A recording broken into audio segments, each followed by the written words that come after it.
All right, hi everybody. Welcome to episode 9 of Just the Gi Top podcast. As always, we've got myself, we've got Ahmed Chirani, we've got Jordan Short, we've got Rami Chirani all dressed up tonight, and we have a special guest tonight, Natalia Kulikova. So Natalia, maybe you could just tell us a bit about yourself, just to for the people that don't know you out there. Okay, sounds good. My name is Natalia. I'm a brown belt under Rob Beltman. I've been training for 9 years. I train in Guelph at Kobukan Judo and Jiu-Jitsu Club with Ahmed and Jordan. So that's just a quick rundown. All right, sorry, I just had a little bit of feedback there. So Natalia, you said you've been training for 9 years? Yes. Okay, so how did you get started training jiu-jitsu? Well, I think that my start was maybe a little bit different than a lot of the guys. A lot of guys tend to start training jiu-jitsu because they watched UFC and they liked it or something like that. I had never seen UFC before. I had never heard of anything like that. I was very unathletic. I was a very unathletic person. I had never played sports before in my life.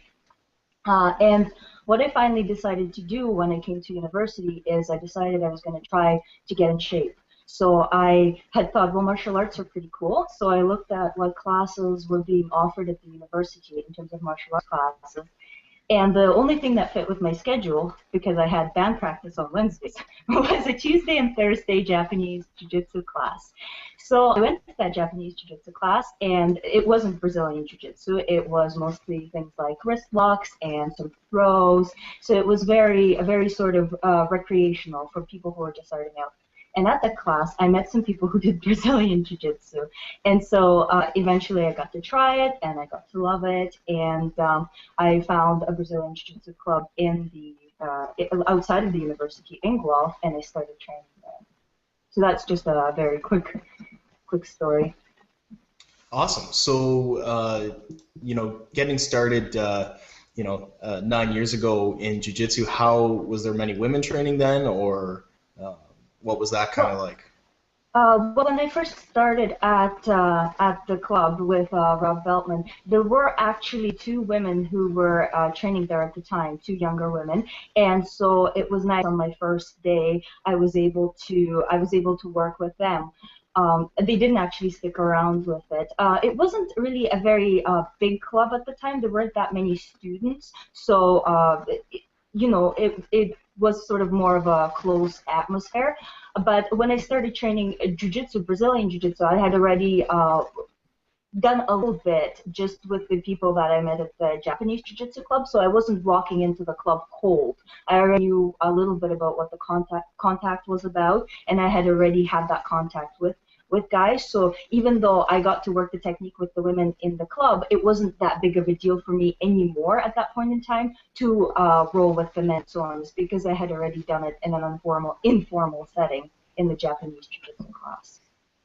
Actually, that leads me to ask you just a really quick question. You said you were comfortable already with rolling with men when you first started, whatever. Why is it that, just other women in general find it uncomfortable, and yet you picked it up pretty quick? Was there something that you had in your head beforehand? Was it just like the ninjutsu, or was it ninjutsu back then? Or Japanese jiu-jitsu, sorry, Japanese jiu-jitsu. How did that prepare you for getting comfortable with rolling against guys who are coming at you full force? Well, I think that there was something different about me in terms of that. It wasn't really, I wasn't necessarily super comfortable rolling with men. I had done it already before. So when I came in for my first official jiu-jitsu class, I had already worked with men before. But the one thing that was probably different for me that made it possible, was that having been so completely out of shape and so completely not used to any kind of physical activity, the fear of that overshadowed for me the fact that I was doing it with men. Maybe other women who come into it have already played soccer or field hockey or baseball. In fact, a lot of women in Canada sort of grow up doing that, and so the physical activity itself doesn't frighten them as much. For me, I had this panic of of getting thrown, this panic of going head over heels, of rolling.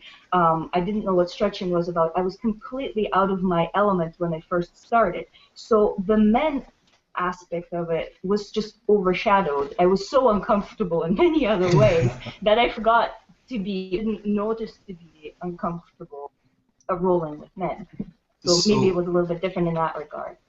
So in a situation where, you know, you've put yourself out there into, you know, the situation that's admittedly pretty uncomfortable for you on a number of different levels, what made you stick with it?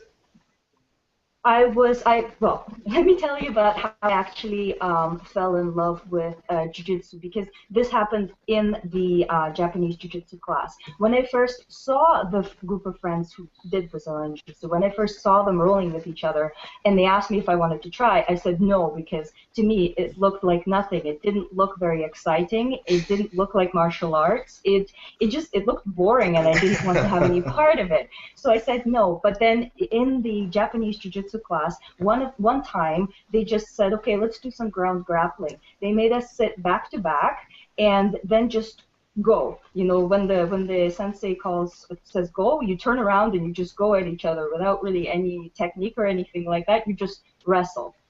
And so I tried it in that way, and I somehow managed to. I was going with a guy, and I somehow managed to get into a semi kind of guard position and push him away with my legs. And this just kind of happened, and I thought to myself, that was my aha moment, that I could do something. It could be effective. I didn't need to be taught it as a technique, like a wrist lock or something like that we were doing in Japanese Jiu-Jitsu.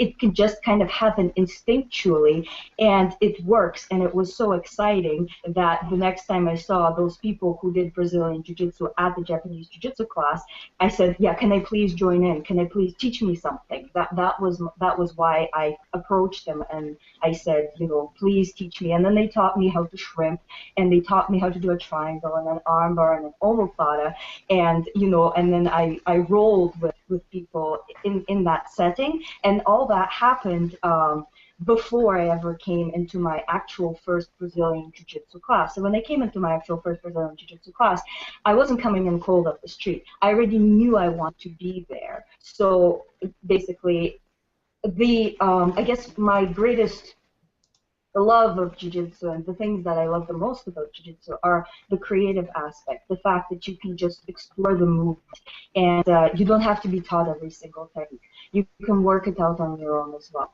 That is what I love the most, and that started with that aha moment when I first tried it. So maybe if Ahmed was mentioning that he wanted more women to come out and try it, and what could I say to encourage them to come out and try it, is to not look at what it looks like, because when I first saw what it looks like, I wanted nothing to do with it. But when I was forced to try it in a different context, I fell in love with it from that one moment. And then, you know, despite the fact that I was out, despite the fact that I was very afraid, despite the fact that I was afraid of physical activity and so on, I wanted it, and I continued to do it as much as I could, just in an informal setting. And then when that wasn't enough for me, then I said, okay, I'm going to find a club, and he said I do a few times per week.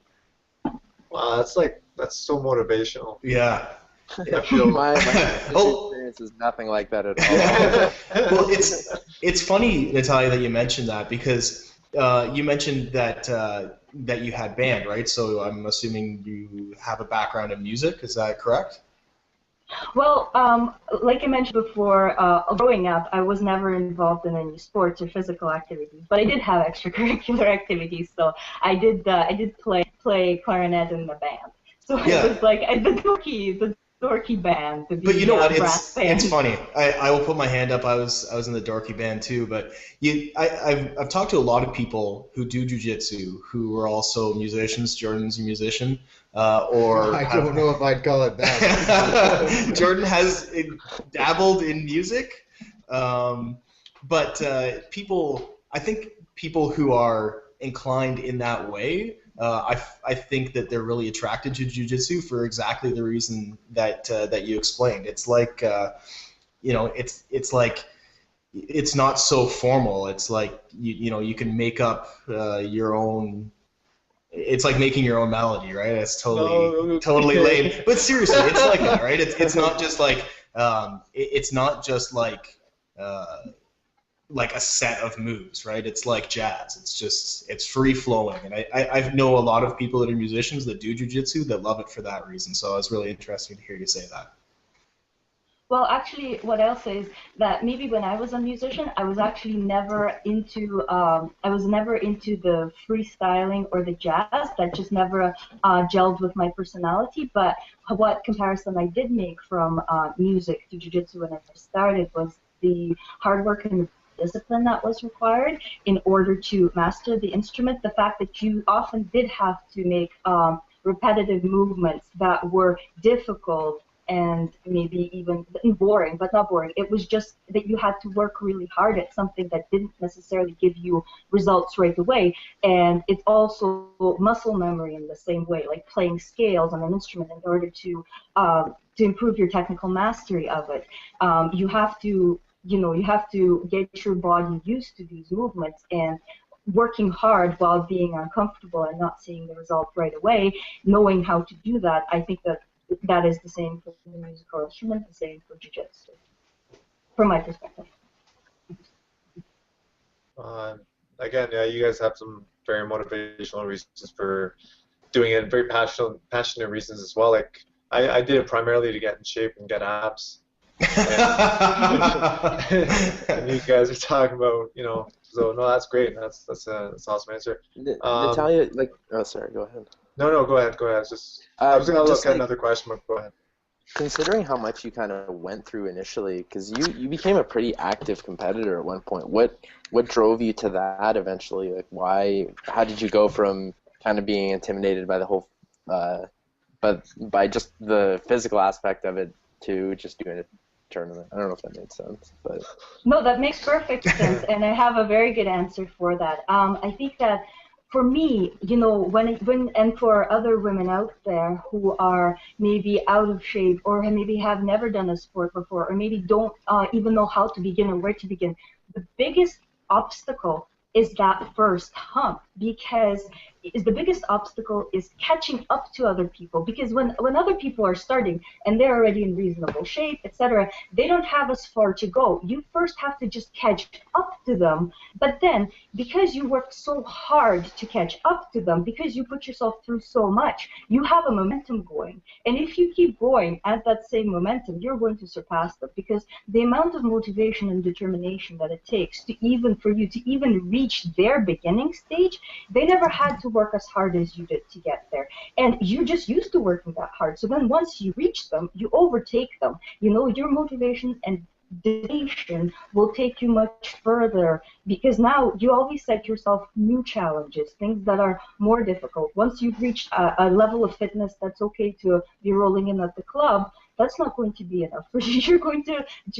You're so used to challenging yourself by that point in time, but this seems easy. Now you need a new challenge, and so basically you set yourself up at such a pace that you just keep going. That's what happens. That's kind of a cool way to look at it, because I never thought of that. I just thought of it like, you see people at tournaments, they dominate all the time, that's just how they are, whereas if you're somebody who tries very hard and you eventually beat them once or something, you can keep getting better. I never really thought of it that way at all. You haven't really... Oh, go ahead. No, I'm just going to say that I think that, I've thought this for a long time, that nobody really ever gets anywhere because things were easy, because they had advantages. Well, people have advantages, and so sometimes they have a step up. But I think that most people who actually achieve something that's beyond what's usual are people who achieve those things despite the obstacles that are in their path, especially because they had to work so hard. So then afterwards, they know how to work hard, and those obstacles are no longer there, so they can overtake those who had it easy all the time, Natalia, you haven't been competing in recent years. What's the reason for the layoff, and when do you plan on coming back and tearing up the competition scene? Okay, I knew that question was coming. It has actually been years. it's only been 1 year exactly because What was your last tournament again? I competed at the one that Toronto BJJ puts on, the Toronto IBJJF Toronto Open. That was the one that was last year, and that was my last competition. I did the Mundials, and then I did that one, and then I sort of stopped competing. And the reason that I stopped competing was simply, well, simply and not simply, because I stopped having fun. And that's a very, short thing to say, but there's a lot that goes into why you would stop having fun, and I think it was also a long time coming. What happened was that I think maybe I burnt out. Also, I had made competition so important for my training and for my jiu-jitsu and for my life in general. I really wanted to improve from tournament to tournament, and because of everything that went into that, it sort of it became the focus of my training. When you are so focused, you no longer have a chance to just roll. If you come to a training session and it doesn't quite go the way you want it to, you start getting frustrated because you're convinced that your opponents are having a wonderful training session. You know what I mean? If you have to watch what you eat all the time. You have to, your schedule has to include training every day, and then strength and conditioning, and then stretching, and then you have to make sure that you're eating as few calories as possible, but still getting all your protein. And I think that it took some of the fun out of jiu-jitsu for me because you no longer had the freedom to just sort of relax and roll and be creative the way that I was mentioning to Adam at the beginning, which is what my first love and my true love of jiu-jitsu was. I found myself basically only ever worrying about strategy, and when I was in a role, I always had to be mindful, what if I was in this position in a tournament? What would I do then? Instead of just kind of rolling and exploring. And so finally, I was in the middle of the tournament, and I just realized I'm not having any fun. I just went through all of this to get here. I made myself nervous. I didn't eat, and I don't even want to be here. And I said to myself, well, you know what? If I don't want to be here, I don't want to do this, then I'm not going to, not until it's fun again. Do you know what I mean? So that's to answer the first part of your question for why I stopped. And the second part of your question, when am I coming back? Well, actually, that was one of the main reasons I stopped. But then what happened was other aspects of my life changed. I went back to school, and I threw myself sort of wholeheartedly into that, and I put in a lot of effort into that. So, of course, I scaled back on the jiu-jitsu training a little bit, and I knew I was going to do that, and I was okay with that. So that was another reason. And in terms of coming back, I think that I would want to come back if I want to have fun with it. Like, I would give it another go to see if I can do it in a way that is a little bit more balanced. If I can go just to have fun, not necessarily to, have a strategy to beat my opponent and, weigh as little as I possibly could and, stress myself out. I'd want to go because it's going to be fun. I don't want it to overshadow my training anymore. So if you win the Grappling Industries free registration that so many people participate, then you'll do it then, I'm assuming, right? Well, the fact that I entered it is sort of an indication of the fact that I've considered doing a competition just to see how it would go. So I think that if I win it, I'd have to, but I don't want you to rig the draw or anything like that.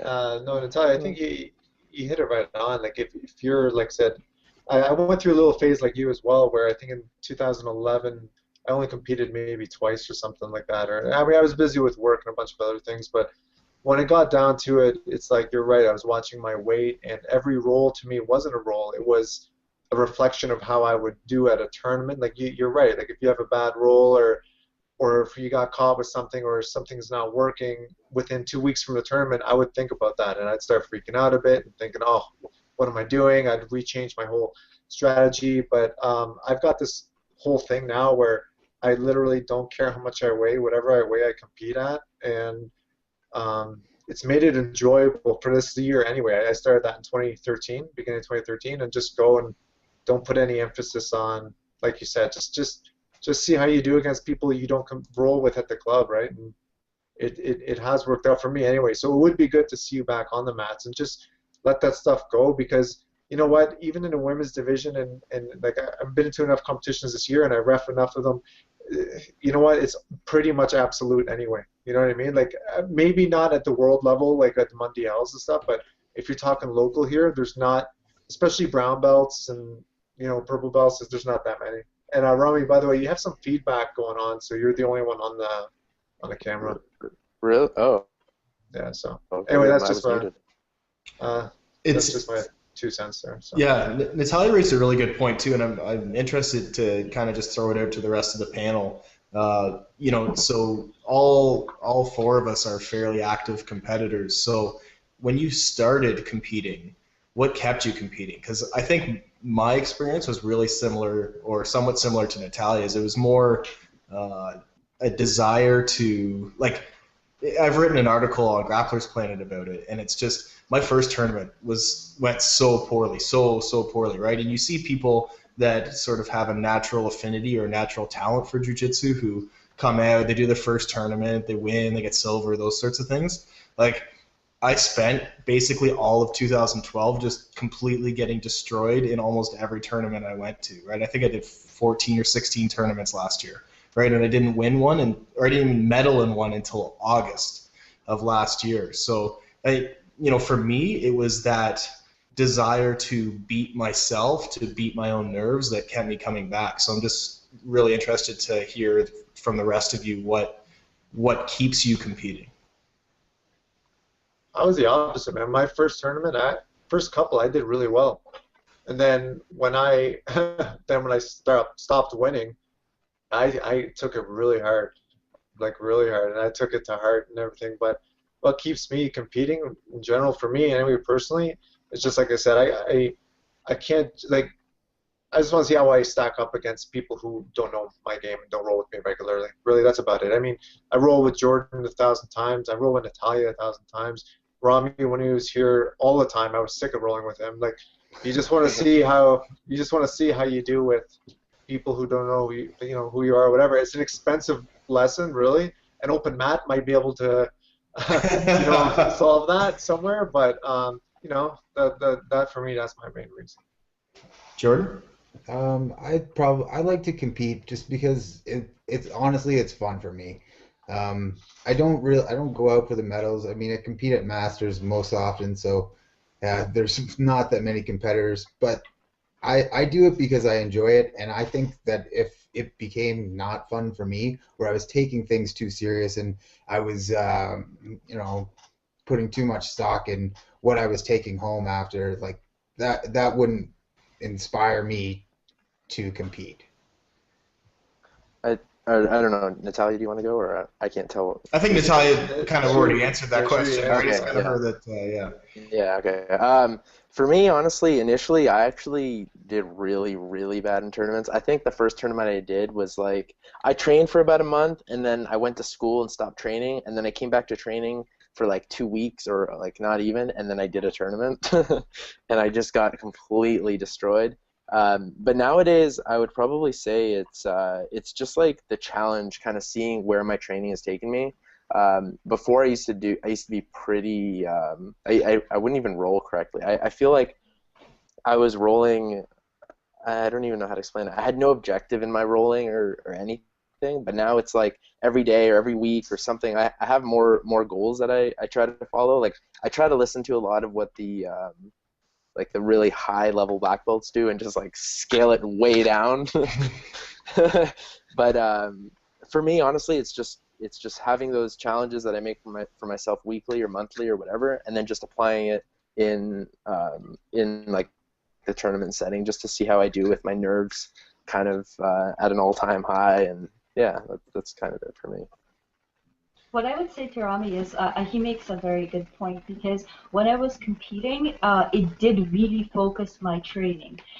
Every time that I would lose a match, and that was a lot, I would always come back with a hole in my game because this is now something that I need to work on, and so it would really focus my training because every time it was something different.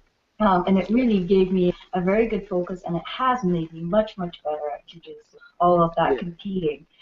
Um, so I'm not leaving at all because it was a wonderful experience and it is an experience, and you learn a lot about yourself and how you act and behave when you are basically under duress like that. It was really, really good. It was just that I had burnt myself out, and actually I had burned myself out to a point where I was actually considering whether or not I even wanted to continue training jiu-jitsu time. So I did have doubts in those summer months and fall months whether or not I wanted to continue training jiu-jitsu. I had burned myself to a degree, but now I'm in a really happy spot in terms of my jiu-jitsu training, even without competition, and I'm really happy for that because I enjoy my training. I enjoy it. I am able to relax and explore and have very interesting roles. I've sort of come back to what it is that I loved about jiu-jitsu, and I'm able to have that. I'm able to have sort of hard training,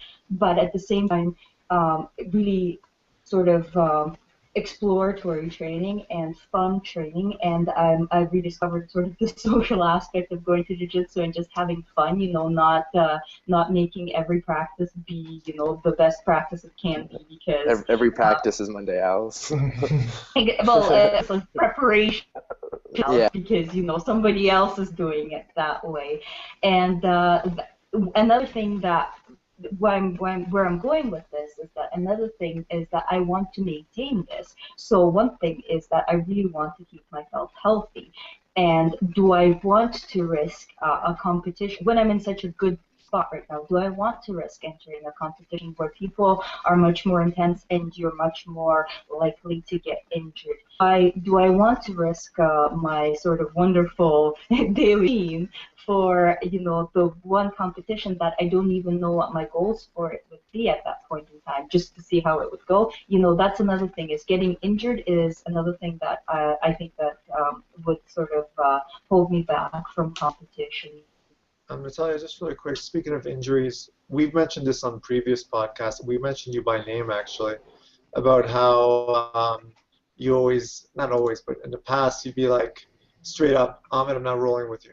And I'm like, why? You're like, you're going to hurt me. Yeah, I'm like so stone cold, as a matter of fact. I think you still do that to certain people. I'm not really sure. But can you explain that? Like, what's your criteria for somebody trying to hurt you? Because I remember correctly, I remember that day at the University of Guelph. I won't forget it. All I had was a De La Hiva. That's all I had. And she's like, no, you can't, something along the lines of, no, you can't do that. You're going to hurt me. You have to stop. And I'm like, okay, like, what I mean? Like, as you can see, Ahmed has completely let go of this. Okay. Do you remember that day? It was March 1st, 2011. Yeah, no, and I can address that. Oh no, I'm just let's finish. Like looking back at the time, it was like, whatever, like okay, like. Natalia has told me on many occasions as well that no. Still. When after not in recent times, but back when I was first starting out, Natalia, I think she put the kibosh on that, the kibosh, whatever. Yeah. So yeah, what's the criteria, Natalia? All right. Go ahead. Okay. So the criteria is when I feel that I can no longer protect myself, and I feel that that the person, that literally this is going to end up that the person can no longer protect myself, and I can't protect myself, and the person doesn't have enough control over happening to actually even recognize when either of us is in danger. The thing is that I don't actually remember that particular day or what situation we were in, but I do remember that back in the day when I used to mention to you that you're using a lot of strength, you would say, no, I'm not, because you weren't aware of the fact that you were. And so at that point in time, I have to say that I am not safe rolling with you, because if you're not even willing to acknowledge my limits and my physical boundaries, that really shows that you don't know your strength. Why are you making me feel so bad? Because you brought up. But it's a very valid thing to be able to say this, because a lot of people feel guilty. Oh, I have to continue rolling with this person even though I feel like I'm in physical danger. I know that when you're doing jiu-jitsu with somebody, it's physical activity, and there's some sort of assumed risk of accidents. Yes, accidents, this is true. But I don't consider it an accident when the person is rolling in a manner that is not controlled.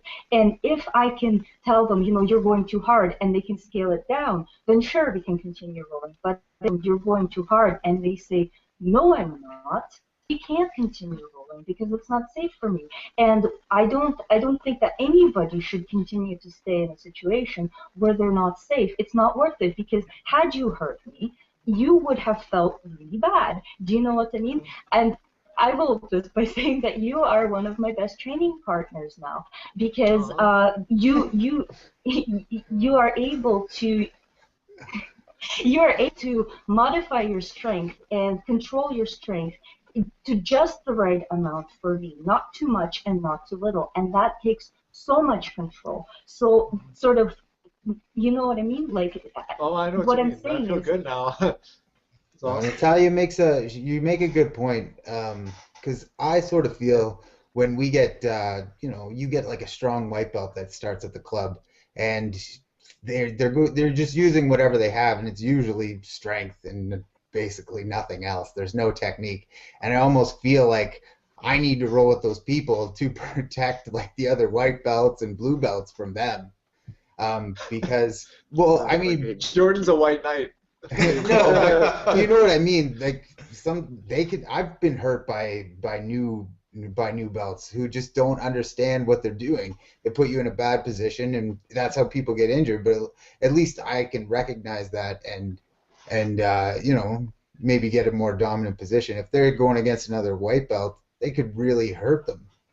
But and Natalia raises like an excellent point there, right? And I think when you talk about women in jiu-jitsu, barriers to women training, I think the risk of injury. I'm sure Natalia's by no means alone on that.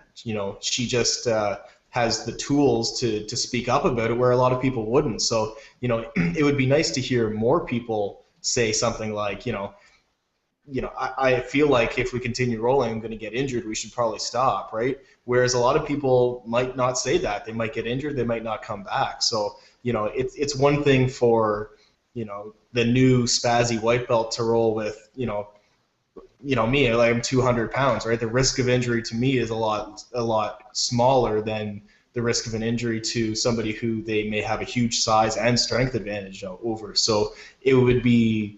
It's as much as it creates clearly a bit of an awkward situation for Ahmed all these years later. I was a mid blue at that time too. Like that was the thing. I wasn't like a brand new white belt or anything. It took you a long time. It took you a long time. But as much as denial. Yeah, I was as much as that can create an awkward situation, I think that if more people could have that kind of mentality, if more people could be that upfront with people, then people might have generally a better training experience. So all credit to you, Natalia. I think that's awesome. But I will say to you, Adam, is that I think that a lot of people think that what I'm doing is wrong, that when I say that is wrong, and they judge me for it. They say, oh, you're mean, or you're something like what I'm. Basically, it isn't encouraged. Women aren't, or people aren't generally encouraged to say that, I'm not comfortable with this danger. And so, like you said, that might be also a barrier for women coming in, especially if you're met with the response, well, no, I'm not using too much strength, I'm not going to hurt you, so what's your problem? Basically, that's the response. the response that you sort of get is, well, what's your problem? You know, I haven't hurt you yet, but the thing is, when you do it, it'll be too late. You know, I don't want it to go that far. You know. So, Natalia, what are your thoughts? Because you know, in speaking with women, and we have a fair number of women at our club. What are your thoughts on women's only classes? Because a lot of women I speak to are pretty divided on it. Some women think that it's great because it can put you into maybe a more comfortable position, right? Or you're training with other women. Some women don't like it because they don't want to be looked at differently, so or treated differently. So what are your thoughts on like women's only classes? Well, I think that there should be a choice. If women want to do that, then if there's a demand for it, then there should be a choice. Women should be allowed to have a women's only class if there's a demand for it. Because for a lot of people, it could be transition stage. You know, I'm not going to automatically say, oh no, that's a really bad idea, because people, I think you guys have talked about this before, people have different goals in jiu-jitsu. Some people want to do it for self-defense, and some people want to do it for competition. Some people want to do it for, you know, physical fitness. And if women want to do it as a sort of social activity with other women where they're comfortable, then why not? You know, of course, you know, if you compete with men, if you train with men, maybe that will be better for your self-defense or something like that. But I think that you know, what I sort of view on it, I think that if there's demand for it, and then the class should be available. I don't have a problem with it. I think it would be a great way to introduce women to jiu-jitsu who don't sort of have quite the courage to just step in and get into a regular sort of BJJ class. The more that you're mentioning all these obstacles, the more that I'm thinking, yeah, it would be very hard for a woman to just stop the street and do this. So maybe a woman is actually a great idea. Well, Adam, we've heard at our club anyway. There's women who come and go, like, you know, none are really stuck. I mean, I believe, I mean, obviously there's Natalia and Jess. Sorry, I should mention names, but I just did. So, but there's another person who's also there as well, and I think we only have the two. So, but again, where I'm going with this is that we've seen them come and go, and I've actually asked some of the people around, and the big thing was, yeah, they just didn't feel comfortable. Now, it's not that our club is uncomfortable towards women. That's not what I'm saying. It's just, for the most part, they just don't stick around. And I think a women's only would be. I mean, I'm not a woman, but I could tell you that, you know, I would feel more comfortable if I was a woman. I think. No,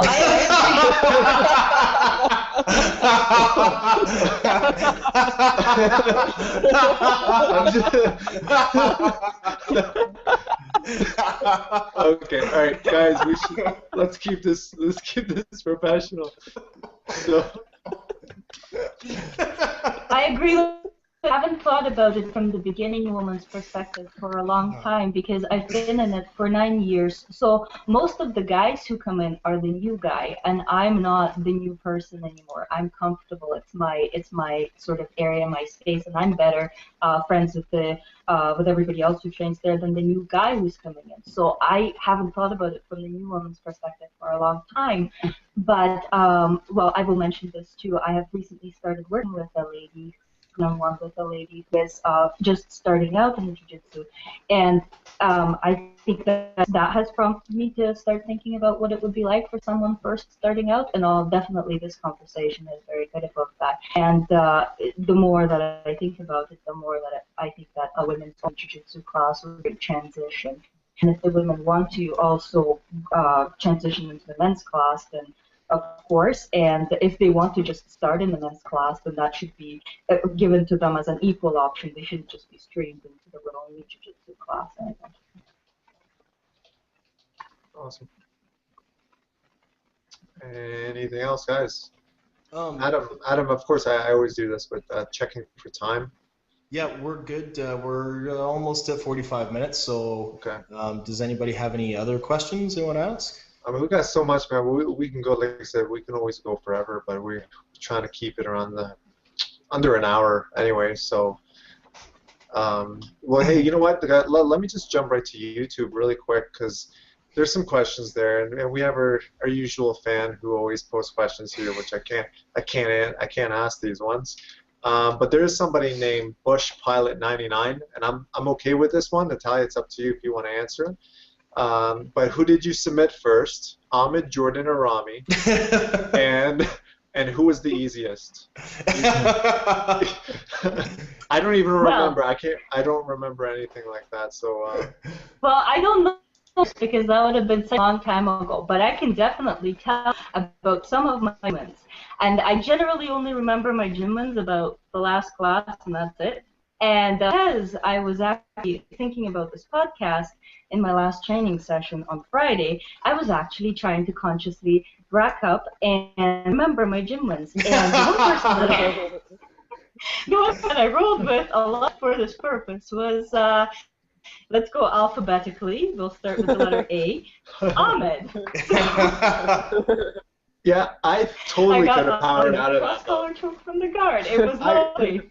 I just could have ripped off, but I didn't want to, but I mean, if you put your fingers in there, she would have broken them. Oh, sure. Totally, bro. I'm sorry. No, I remember that joke. Those are my gym wins. It was a very good one. It's like, yeah, I got cross choke, collared, whatever it was, and hey, it happens. I'll get you next time. And who else? Is it just me? Like, do you not get Jordan ever? That was the only notable one. No, I never get Jordan. And Rami's too far away. That's not true. Natalia's caught me many times. One thing that rolling with Natalia has taught me though is just to use so much more technique. Like I try and just focus on technique when I roll with Natalia, and I think it makes me a better jiu-jitsu practitioner, to be quite honest. My favorite times rolling with Natalia is when I'm just doing like a whole technique thing, and I'm like, holy crap, she's so much better than me. And then like before it's too late, I'm trying to muscle myself out of it. It's too late. I'm getting. I've actually, Natalia, I have muscled out of tough positions on you. I'm not unknowingly. Like, sorry, not purposely, but like you drive your shoulder in my face, like, and it really hurts. And like, I'm in an awkward position where it's like, okay, I could either just take this and be honorable, or I could just throw you off me. So sometimes I have thrown you off me, and I apologize for that. But it's only because my face hurts. That's why. I would do this if I were you. Sometimes I really wish I was strong enough to really power out of things. But unfortunately, that never ends up well for me. So, I'd probably do the same if I were you. If I could. I wish I was strong like Ahmed, too. When he gets on top of me, it's just awful. I hate it. Oh, here we go. He just muscles me. It's terrible. So, Natalia, just to get we're just stroking each other's egos now. Budding romance over here. But actually, Natalia, maybe to bring it back to something we were talking about earlier, and just to kind of maybe tie everything that we've been talking about together, what sort of advice do you have for women who might be interested in jiu-jitsu, or might be thinking about trying it, or maybe tried it and aren't sure about it still? What sort of advice do you have for new women in jiu-jitsu to be successful and enjoy themselves? Well, I think that to start off, if you've never actually tried it but you've only seen it, don't judge it based on what you see, because you might just discover that when you actually try it, it's extremely empowering. For women, I think maybe call ahead to the club and mention that you're just thinking about starting out, and ask them. Maybe they have a woman who's training there who would willing to spend the time, of course, working technique with her and so on. And also, if you talk to the instructor before, you can let them know that maybe you're not 100% comfortable. So maybe pair you up with somebody who's, even if it's not a woman, somebody who's a little bit more suitable, somebody who's a little bit more suitable in terms of the size or in terms of personality or something like that. Sorry, what was the other part of the question? Yeah, no, I think that was pretty much it, right? It's like, what advice would you have for women who are either interested in trying to be successful, or that have tried it and aren't sure? And I think, you kind of came back to the same point you made before, which is be vocal, right? You need to Yeah, I like that. But it's very difficult to be assertive in an environment where you're not at all basically you're not at all comfortable in that environment, especially if it's for a woman an environment, a room full of men, and maybe they haven't been alone in a room full of men before. They don't know how to interact with them.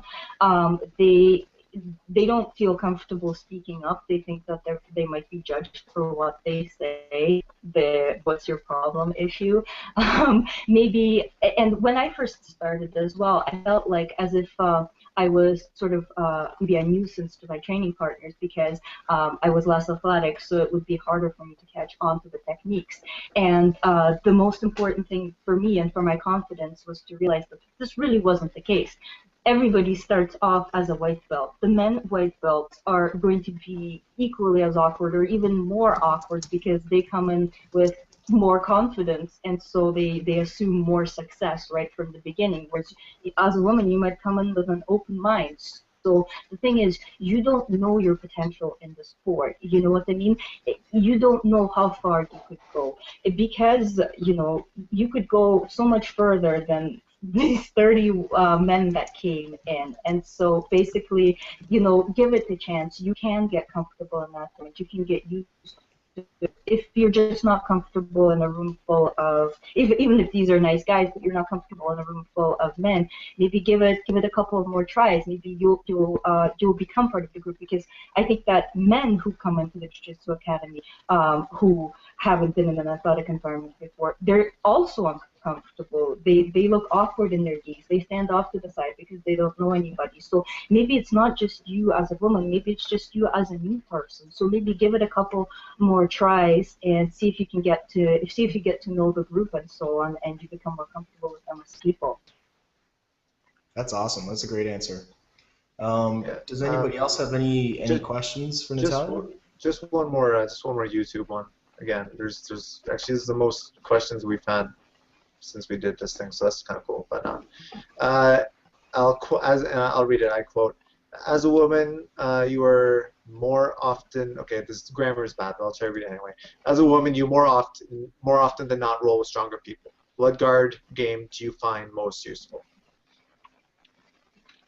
I think that what I found most useful lately is a nice half guard game, and the reason for that is that people don't feel as threatened coming into your half guard as they do coming into sort of any kind of a full scenario. When they come into the half guard, they feel like they're halfway to passing your guard, and so they don't on you. They don't try to muscle you. You're actually able to engage. One of the things that I've often found very difficult is to start a roll with someone who doesn't actually want to engage, which a lot of people they see sort of my belt, and sometimes they don't even want to come near me. What they want to do is they just want to run around my guard, or just kind of like jump through as fast as possible so that they can just get on top in a control position, so that they don't even have to deal with any guard position. I'm not talking about starting like in a top position. That usually isn't an option with anybody who's sort of new or below purple belt. Well, depending on if they're a guard player or not. But what I find is in a half guard, if people don't feel threatened to start to engage with you, so I can keep myself safe there, and basically I don't actually have to bear a lot of their weight, and I find I don't have to strain my hips a lot, so I don't have to get a lot of the repetitive strain injury where, say you have a closed guard and somebody is really posturing out of your guard and they're really pushing down on your hips, and if they are much stronger than you, that can really hurt and sort of misalign various tendons and so on. In the half guard position, they don't have that much basically leverage to do that, and they don't feel as threatened. So, if you can develop a good half guard game, I think you at least have a good starting position. Okay. Again, Natalia, there's some good feedback on YouTube. Someone said, competing against Natalia, she's a badass. So I don't know who that's by, but you're You're a badass. So. Oh, thank you. Oh wait, I think that's profanity. Oh, we almost got through without it. No, that's okay. I think that's all right. Let's put it to a vote. Yeah. I It's was reading flattering, so it's okay. Yeah. So one thing, Rami, the draw for the competition. Oh yeah, that's right. That's so many. Yeah. Well, let's just all 300 of our viewers that we get on our podcast. Whatever. Oh, if I don't win, I'm going to throw a tantrum. Starts like bashing everything in the room. I'll just go out. You won't hear from me. So I think we have like 10 people, but That's not bad. That's not bad. yeah. So just to set this up here, for anybody who's new to the podcast, we had David Aguzzi from Grappling Industries on a few weeks ago. Amazing man. He's an amazing man. Yes, and David was kind enough, and Grappling Industries was kind enough to give us a registration for their next show, September 7th in Toronto. Gi and no-gi registration, value $90. And what are they giving away as prizes for? They're winners? giving away trips to everywhere, basically. They are giving, right? Grappling Industries gives away all sorts of trips. Is it no-gi pans this time? Yeah, it's no-gi fans, I believe. Yeah. New Yeah, I York, don't want to miss. and somewhere in Miami, I think. Yeah, I think that the men's absolute and the women's absolute are for the no-gi pans, and then just the men's various division winners, those are going to a Miami tournament. Yes, yeah. So there's 5 grand prize trips, 3 to Miami Open, 2 to No-Gi Worlds, which is in New York, and we had 10 people enter the contest. Which is pretty good odds for those 10 people. Yeah, I know. Yeah, I mean, Italian being one of them. I guess it blows my mind. Like I guess $90 isn't much for anyone these days. Like, I mean, I know there's a lot of people. Maybe there's not a lot of people are competing either. So maybe that's it. Who knows? But Anyways, At any rate, I got everybody's name, and I got these professional pieces of paper here, and I put them into this professional bowl that I also have that I eat cereal out of, or pho, bowl of food. Shout out to Eric Coffey.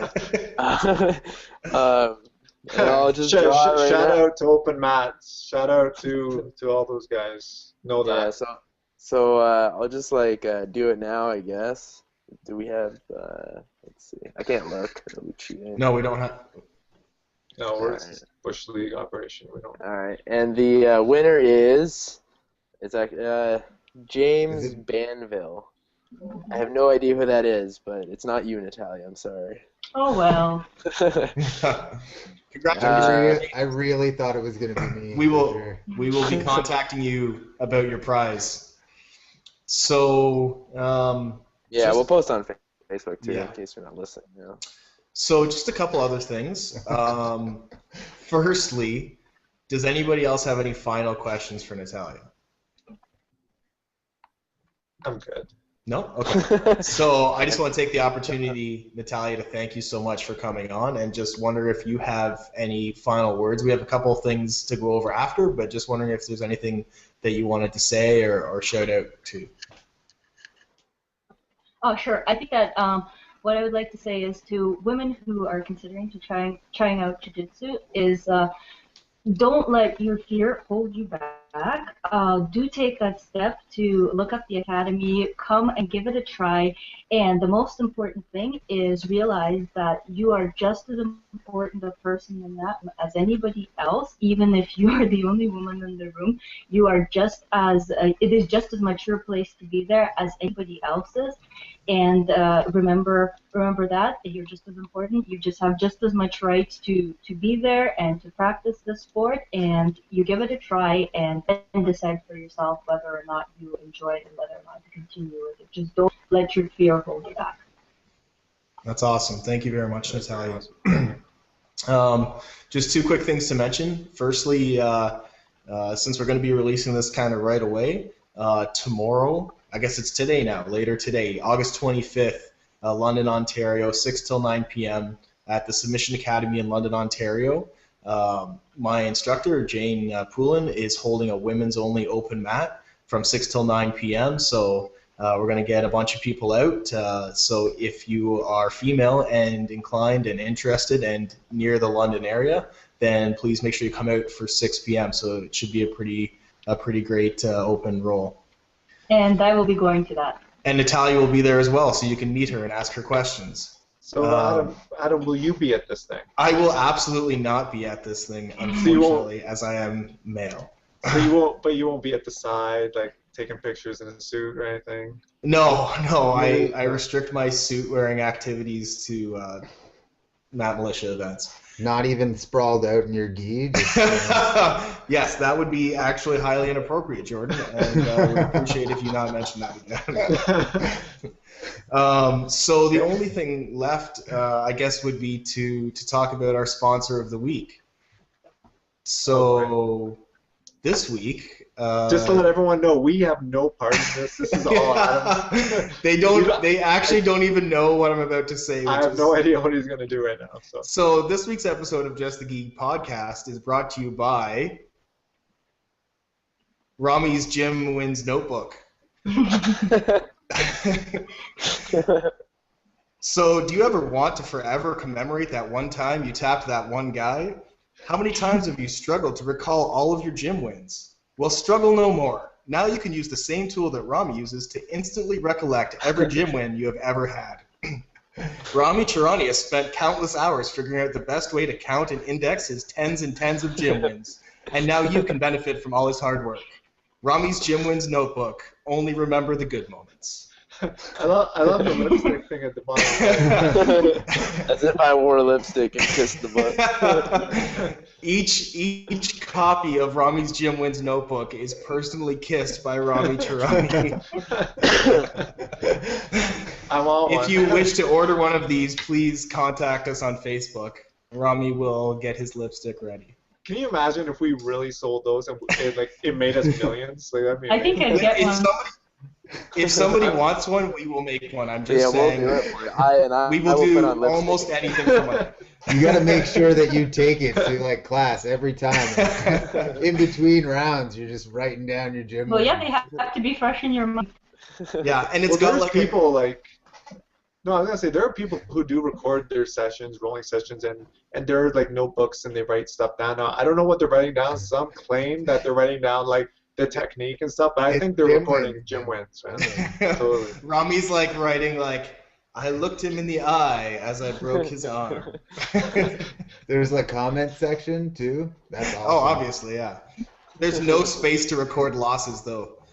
They don't count. It was in his gym. They don't count. Don't be the only one at your club not recording gym wins. All right. Just really quick, the trip, because I just got word of that. The trip for the Grappling Industries is California, not New York.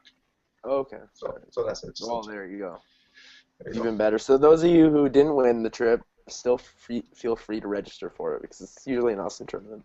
Yeah, and the fact that you had a 1 in 10 chance of winning a free registration to a tournament that is giving away free trips, I'm just going to say you're an idiot if you didn't enter. So congratulations to the 10 smart people out there that did.